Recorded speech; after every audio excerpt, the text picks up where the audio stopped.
Travis Calm. I heard my name. Is he talking about me? Could you please ask him to shut the up? What's he saying? David cope రాసిన novel base చేసుకుని వచ్చిన ఈ cold storage ఒక రకంగా చెప్పాలి అంటే government చేసే తప్పులు, కొంతమంది లవబుల్ లూజర్స్ అండ్ చివరికి మంచి చెయ్యాలి అని వాళ్లు పడే తపత్రయం గురించి ఒక కొత్త స్టోరీ వచ్చేసి ఒక స్టోరేజ్ ఫెసిలిటీలో పనిచేసే ఇద్దరి చుట్టే తిరుగుతుంది. వాళ్లు సడన్గా ఒక డేంజరస్ ఫంగస్ని ఎదుర్కోవాల్సి వస్తుంది. ఈ ఫంగస్ మెయిన్ పనేంటంటే హోస్ట్ని పూర్తిగా కంట్రోల్లోకి తీసుకుని ప్రపంచమంతా స్ప్రెడ్ అవ్వడం. వీళ్ళకి హెల్ప్ చేయడానికి ఒక గవర్నమెంట్ ఆపరేటివ్ వస్తాడు. తనకి ఈ ఫంగస్తో ఒక పెద్ద హిస్టరీయే ఉంది అండ్ దానివల్ల వచ్చే ప్రమాదమేంటో తనకి బాగా తెలుసు. సింపుల్గా చెప్పాలి అంటే ఇది జాంబీల్యాండ్ అండ్ ఎవల్యూషన్ మూవీస్ మిక్స్ చేస్తే ఎలా ఉంటుందో అలా ఉంటుంది. ట్రైలర్ చూసి ఇదేదో టిపికల్ జాంబీ సినిమా అనుకోకండి, మ్యాటర్ ఇంకా డీప్గా ఉంది. ఇది ఏలియన్ జాంబీ స్టైల్ నేరేటివ్ అయినా కూడా అసలు కథ మొత్తం దీంట్లో ఉన్న క్యారెక్టర్స్ మీదే డిపెండ్ అయి ఉంటుంది. జో కీరీ అండ్ జార్జినా క్యాంబెల్ వీళ్ళిద్దరి డైనమిక్ అంటే టీకేక్ అండ్ నవమీగా వాళ్ళ యాక్టింగ్ చాలా ఫన్గా ఉంటుంది. ఒకరి మీద ఒకరు అప్పర్ హ్యాండ్ కొట్టాలి అని వాళ్లు చేసే పనులు చివరికి వాళ్ల ప్రెడికమెంట్ అంటే వాళ్ల పరిస్థితికి దారితీస్తాయి.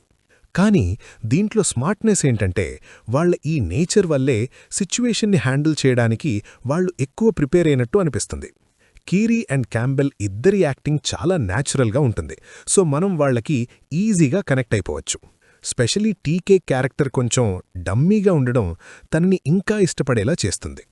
ఇక లియామ్ నేసన్ ప్లే చేసిన రాబర్ట్ క్విన్ రోల్ వచ్చేసి మనం రెగ్యులర్గా చూసే గవర్నమెంట్ ఫిక్సర్ రోల్లానే ఉంటుంది.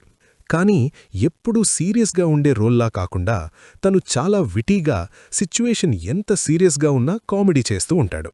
నిజం చెప్పాలంటే మూవీలో బెస్ట్ జోక్స్ అన్నీ తనవే. ఎప్పుడూ ఎవరో ఒకరిని ఎదిరి మాట్లాడుతూ తగ్గిస్తూ ఉంటాడు. ప్లస్ తనకి బ్యాక్ పెయిన్ ప్రాబ్లం కూడా ఉంటుంది. ఒక టాప్ లెవెల్ ఆపరేటివ్కి ఇలా బ్యాక్ ప్రాబ్లమ్స్ వల్ల ఇబ్బంది పడ్డం చూడడం చాలా ఫన్నీగా ఉంటుంది.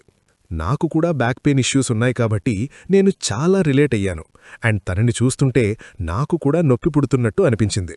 లియామ్ నీసన్కి లెస్లీ మాన్వెల్ తోడవడంతో టీకేక్ అండ్ నవమీ కాకుండా మనకి ఇంకొక మంచి పేరు దొరికింది.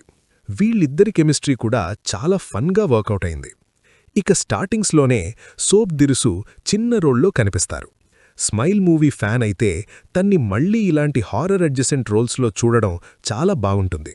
మన రిచర్డ్ బ్రేక్ కూడా ఒక చిన్న రోల్లో ఉన్నారు. తన్ని ఎప్పుడు చూసినా ఆ బ్యాడ్ గై రోల్స్లోని ఎందుకు క్యాస్ట్ చేస్తారో అర్థం కాదు, కానీ తను ఆ క్యారెక్టర్స్ని పర్ఫెక్ట్గా చేస్తాడు. దీంట్లో కూడా అంతే. కానీ ఒక్క మైనస్ ఏంటంటే సైడ్ క్యారెక్టర్స్కి ఇంకొంచెం డెప్త్ ఇచ్చుంటే బాగున్ను అనిపిస్తుంది. వాళ్లు కేవలం బలవడానికి ఉన్నట్టుగానే ఉంటారు. ఎవరో కూడా పెద్దగా గుర్తుండరు. ఎఫెక్ట్స్ విషయానికొస్తే ప్రాక్టికల్ అండ్ డిజిటల్ని చాలా బ్యాలెన్స్డ్గా హ్యాండిల్ చేశారు. స్పెషల్లీ మూవీలో ఉండే ఒక ఎక్స్ప్లోజన్ మాత్రం నేను చూసిన వాటిల్లో one of the most impressive scenes. Sure అది సీజీఐ అని తెలుస్తున్నాం. గ్రౌండ్ సెక్షన్స్గా బకులవ్వడం చూస్తుంటే చాలా ఫోటో రియలిస్టిక్గా అనిపిస్తుంది. సింపుల్గా ఒక బ్రైట్ లైట్ చూపించి కట్ చేయొచ్చు, కానీ వాళ్లు తీసిన విధానం మాత్రం ఇంపాక్ట్ పీక్స్లో ఉంది. విజువల్గా చూస్తే ఈ ఫిల్మ్ జాంబీల్యాండ్ స్టైల్లోనే ఉంటుంది, కానీ ఆ over the top text and editing హంగామా దీంట్లో ఉండదు. మనకి కనిపించే టైటిల్ కార్డ్స్ కూడా డైనమిక్గా ఉంటాయి, కానీ ఎక్కడా ఓవర్ అనిపించవు. నిజం చెప్పాలంటే ఈ జాంబీ జానర్ చూసి నాకు కూడా చాలా బోర్ కొట్టింది.